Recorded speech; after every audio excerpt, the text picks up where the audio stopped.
আসসালামু আলাইকুম। আমাদের আজকের 31তম ক্লাসে আপনাদেরকে স্বাগতম। আমরা গত ক্লাসের ধারাবাহিকতায় অর্থাৎ গত শুক্রবারে যেই বিসিএস পরীক্ষাটি হলো সেখান থেকে আমরা কয়েকটি বিষয় গত ক্লাসে পড়েছিলাম। তারই ধারাবাহিকতায় আজকেও আরো কয়েকটি বিষয় দেখব। তো এই পরীক্ষায় একটা কোটেশন এসেছিল যেটা আমরা গত ক্লাসে পড়লাম পিবি শেলির। আজকে আমরা পড়ব উইলিয়াম শেক্সপিয়ারের আরেকটা কোটেশন ছিল পরীক্ষায়, সেটা আমরা দেখব। সেটা এরকম ছিল যে cowards die many times before their deaths, অর্থাৎ cowards die many times before their deaths, তাদের মৃত্যুর আগেই কাপুরুষরা অনেকবার মারা যায়। নেক্সট লাইন হচ্ছে the valiant, valiant মানে সাহসীরা, never taste of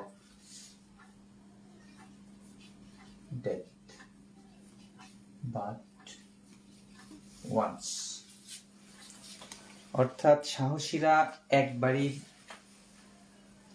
এটা হচ্ছে সাহসী, এটা হচ্ছে কাপুরুষ। আমরা যদি পুরো বাক্যটা আরেকবার দেখি, কাওয়ার্ডস ডাই, কাপুরুষেরা মারা যায়, মেনি টাইমস বহুবার, বিফোর দেয়ার ডেথস অর্থাৎ মৃত্যুর বহু আগে কাপুরুষরা বহুবার মারা যায়, অর্থাৎ প্রকৃত মৃত্যুর আগে তারা বহুবার মারা যায়। দ্য ভেলিয়ান্ট সাহসীরা, নেভার টেস্ট কখনোই স্বাদ গ্রহণ করে না, অফ ডেথ মৃত্যুর, বাট ওয়ান্স কিন্তু একবার। এখানে আমরা বাট মানে উইদাউট ধরতে পারি, বাট মিনিংসটা এখানে উইদাউট হবে, ছাড়া, মানে একবার ছাড়া আর কখনোই তারা মৃত্যুর স্বাদ গ্রহণ করে না। এরা হচ্ছে সাহসী, আর কাওয়ার্ডসরা বহুবার মারা যায়। ঠিক এটা আমাদের বাস্তব জীবন ক্ষেত্রেও যদি আমরা অ্যাক্টিভলি কাজ না করি, এখানে মৃত্যু বলতে শারীরিক মৃত্যু বোঝাচ্ছে না, আত্মার মৃত্যু বোঝাচ্ছে। ভালো জায়গায় চান্স না পাওয়া তার মানে আপনার আত্মা একবার মারা গেল, ভালো রেজাল্ট না করা আরেকবার মারা গেল, কখনো যদি অপমানিত হন সেই ক্ষেত্রেও আত্মা আবার মারা যায়। অর্থাৎ আমাদের যে ডিগনিটির ব্যাপারটা, সেটা যতবার আমাদের হুমকির সম্মুখীন হয় ততবার আমরা মারা যাই। আর সাহসীরা একবার মারা যায়, সেটা হচ্ছে তাদের লাস্ট ডেথ, যেটা প্রকৃত মৃত্যু, শারীরিক মৃত্যু। কারণ তারা কখনো অপমানজনক কাজ করে, নিজের কাজ ঠিক মতো করে, যেমন স্টুডেন্টদের কাজ পড়াশোনা করা, টিচারের কাজ পড়ানো, যার যেই কাজ ডিউটি পালন করা, এটা বোঝাতেই এটা এই উক্তিটি ব্যবহার করেছে। এখান থেকে প্রশ্ন যেটা আসছিল, যেটা কোন নাটকের, সেটা হচ্ছে জুলিয়াস সিজার, সরি বানানটা CEASER, রিটেন বাই, আমরা শুধু শেক্সপিয়ার লিখলাম, উইলিয়াম শেক্সপিয়ার। অর্থাৎ এই উক্তিটা উইলিয়াম শেক্সপিয়ারের জুলিয়াস সিজার নাটক থেকে নেওয়া হয়েছে। এবং এটা প্রশ্ন আসতে পারে যে জুলিয়াস সিজার কি? এটা একটা নাটক। এর আগে আমরা 4টি নাটক পড়েছিলাম উইলিয়াম শেক্সপিয়ারের গ্রেট ট্র্যাজেডি হিসেবে, হ্যামলেট, ম্যাকবেথ, ওথেলো, কিং লিয়ার। ওকে, তারপর আমরা একটা প্রবাদ পড়বো, সেটা হচ্ছে ডায়মন্ড কাটস ডায়মন্ড, ডায়মন্ড মানে হচ্ছে হীরা। এই present indefinite tense third person singular, এই জন্য এস বাই এস যুক্ত হয়েছে। এটার বাংলা হচ্ছে রতনে রতন চেনে, রতনে রতন চেনে। ব্যাখ্যাটা এরকম, একজন ভালো মানুষ, তার বন্ধুত্ব ভালো মানুষের সাথে হয়। আমাদের বাস্তব জীবনের ক্ষেত্রে একজন খারাপ মানুষ খারাপ মানুষের সাথে বন্ধুত্ব করে। এটার ব্যাপারটা এরকম। অনেক সময় চোরে চোরে মাস্তুতু বাই, এটা লিখতেও আমরা এই প্রবাদটা বা এই ইংরেজিটা ইউজ করে থাকি। এটার ব্যাপারটা হচ্ছে যে আপনি যদি ভালো করতে চান, অর্থাৎ স্টুডেন্ট হিসেবে ভালো করতে চান, তাহলে যারা ফুটবল প্লেয়ার সবসময় ফুটবল নিয়ে থাকে তাদের সাথে বন্ধুত্ব করলে হবে না। যারা ভালো করতে চায় ওই একটা গ্রুপে থাকতে হবে। সবসময় একটা পজিটিভ গ্রুপে থাকতে পারলে পজিটিভ রেজাল্ট সহজে আসে। এটার ক্ষেত্রে এটা ব্যবহৃত হয়। আর বাস্তবিক অর্থে হীরা খুবই শক্ত একটা পদার্থ, যেমন কাঁচ কাটতে হীরা ব্যবহৃত হয়, এবং হীরা কাটার জন্য অন্য কোনো পদার্থ দিয়ে কাটা যায় না, হীরার দিয়েই হীরা কাটা যায়, এই জন্য এটা ব্যবহার করা হয়েছে।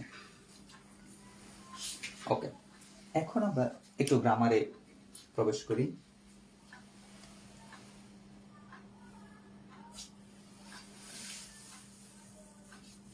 I heard the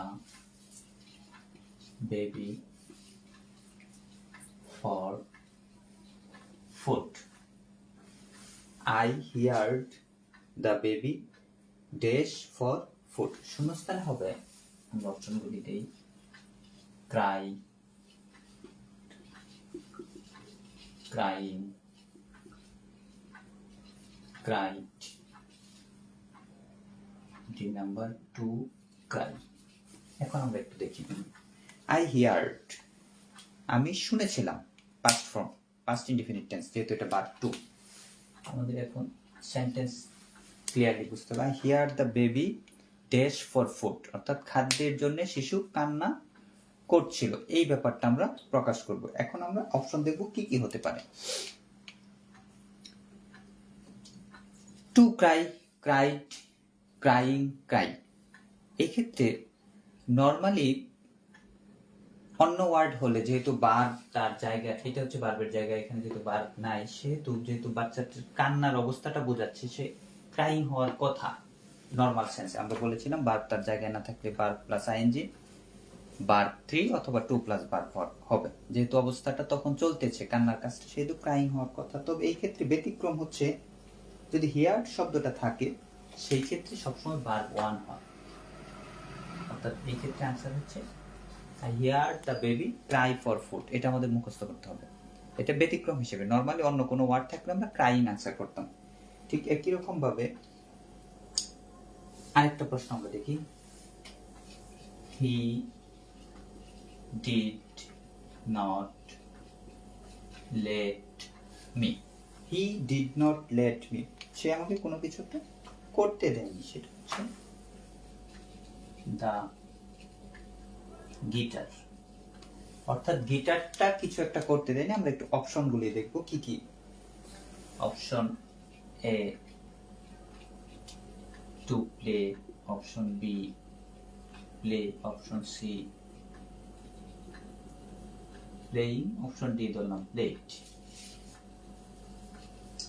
বা তিনটা ধরলেও বিবেচনা করা যায়। এই ক্ষেত্রে হচ্ছে সে আমাকে গিটার বাজাতে দেয়নি, এই অর্থটা প্রকাশ করতে আমরা এই বাক্যটা লিখি। এটা দুই জায়গায় আমাদের কাজে লাগবে। অ্যাডমিশনে জবে তো আছে, সেই ক্ষেত্রে আমাদের এসএসসি লেভেলে রাইট ফর্ম অফ ভার্বের ক্ষেত্রে এটা অত্যন্ত গুরুত্বপূর্ণ একটা টপিক। এই ক্ষেত্রেও নর্মাল সেন্সে টু প্লে হওয়ার কথা, যেহেতু গিটারটা বাজাবো, একটু ফিউচার বোঝাচ্ছে, যদিও পাস্ট টেন্সের বাক্য, কিন্তু লেট থাকলে সাধারণত আমাদের অপশন হচ্ছে সবসময় ভার্ব 1, সুতরাং প্লে হবে আমাদের রাইট আনসার। তো এই জাতীয় ওয়ার্ডগুলি আমরা কয়েকটা লিখে দিচ্ছি, এগুলো আমরা মুখস্থ করে ফেলবো। ভার্ব 1 কখন কখন হবে, কোন কোন শব্দের পরে, এটা আমরা একটু লিখবো। যে এই ওয়ার্ডগুলি থাকলে আমরা চোখ বন্ধ করে ভার্ব 1 বসাবো, অন্য কোনো চিন্তা ভাবনা আমরা করব না। যেমন মেক, আমরা ওয়ার্ডটা লিখলাম হিয়ার, তারপর যেটা আমরা মাত্র লিখলাম লেট, তারপর মডেল অক্সিলিয়ারি দুইটা ছিল নিড, ডেয়ার, যেমন মুখস্থ করে ফেলতে হবে।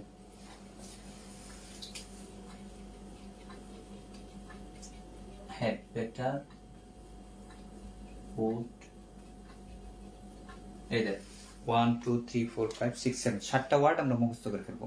অর্থাৎ মেক, হিয়ার পাস্ট ফর্ম হয়ে গেছে, এটা মূলত হিয়ার হবে। Here, let, need, dare, had better, would rather. এই শব্দগুলি থাকলে যেই ফরম্যাটেই থাকুক আমরা সবসময় ভার্ব 1 ইউজ করব। তো আজকে আমরা এই পর্যন্তই পড়ব। আমরা ক্লাসটা একটু রিভাইজ দিই। প্রথম আমরা পড়লাম খুব ইম্পর্টেন্ট একটা কথা, cowards die many times before their deaths. The valiant never taste of death but once. But মানে উইদাউট, অর্থাৎ কাপুরুষরা মৃত্যুর আগে বহুবার মারা যায়, আর সাহসীরা কখনোই মৃত্যুর স্বাদ গ্রহণ করে না, শুধুমাত্র একবার, অর্থাৎ একবারের বাদে আর কখনো মৃত্যুর স্বাদ গ্রহণ করে না। এই বিখ্যাত উক্তিটি হচ্ছে উইলিয়াম শেক্সপিয়ারের লেখা জুলিয়াস সিজার নাটক থেকে নেয়া। তারপর আমরা একটা প্রবাদ পড়লাম, ডায়মন্ড কাটস ডায়মন্ড, অর্থাৎ রতনে রতন চিনে, অনেক ক্ষেত্রে চোরে চোরে মাস্তুতো ভাই, এটা বোঝাতেও এই ওয়ার্ডটি ব্যবহৃত হয়।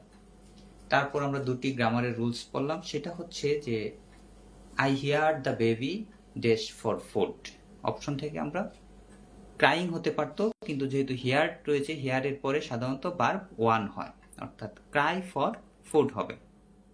নেক্সট হচ্ছে হি did not let me dash the guitar, যেহেতু প্লে অর্থাৎ সে আমাকে গিটার বাজাতে দেয়নি, এই অর্থে ব্যবহৃত হয়েছে। লেট থাকলে সবসময় ভার্ব ওয়ান বসাবো আমরা,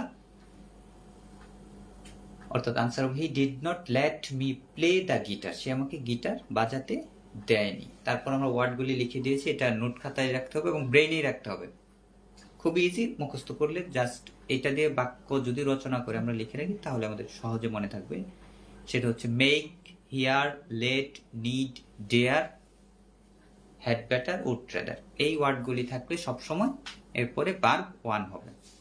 তো আজকে এই পর্যন্তই, আপনারা নোট করবেন, ভালো করে পড়বেন, আর প্রতিদিনের অল্প অল্প পড়াই একসময় মহাসিন্ধুতে পরিণত হবে এবং প্রিপারেশন ভালো হবে। লাস্টের দিকে যদি আমরা এইটুকু রিভাইজ দিতে পারি, অ্যাডমিশনের ইংরেজির ক্ষেত্রে কোনো সমস্যা হওয়ার কথা না। ওকে, গুড বাই।